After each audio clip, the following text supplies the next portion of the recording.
অর্থ সংক্রান্ত ডিস্টার্বের জন্য সবসময় আপনারা আসছেন, জিজ্ঞেস করছেন বিভিন্ন কারণ। আমি একটা ছোট পয়েন্টস আপনাদের বলে দিচ্ছি, শুধু এই ব্যাপারটাতে যখন দেখবেন আপনারা অ্যালার্ট থাকবেন, তখন এই মানিটারি ডিস্টার্ব বা অর্থ সংক্রান্ত সমস্যা কিন্তু আপনাদের আর হবে না, চলে যাবে।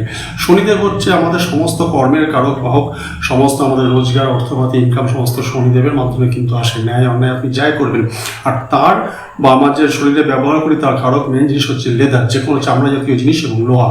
সুতরাং আপনি যদি আপনার মানি পার্স, মানি ব্যাগ, আপনার বেল্ট, আপনার জুতো, এই তিনটে জিনিস যদি কখনো ছেঁড়া ব্যবহার করেছেন, ছেঁড়া ফাটা বা ক্র্যাক অবস্থাতে বা সেলাই করা, সেটাকে রিপিট সেলাই করে করছেন, তাহলে কিন্তু জানবেন ইকোনমিক্যাল ডিস্টার্ব আপনার হবেই হবে। সবসময় এই তিনটে জিনিসকে ফিটফাট টিপটপ পরিষ্কার রাখুন এবং খুব ভালো ফল পাবেন।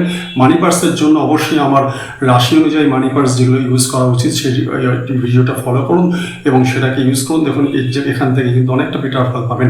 ছেঁড়া ফাটা কখনোই আপনারা বেল্ট, জুতো এবং মানি পার্স ব্যবহার করবেন না, আপনার মানিটারি ডিস্টার্ব হবেই হবে।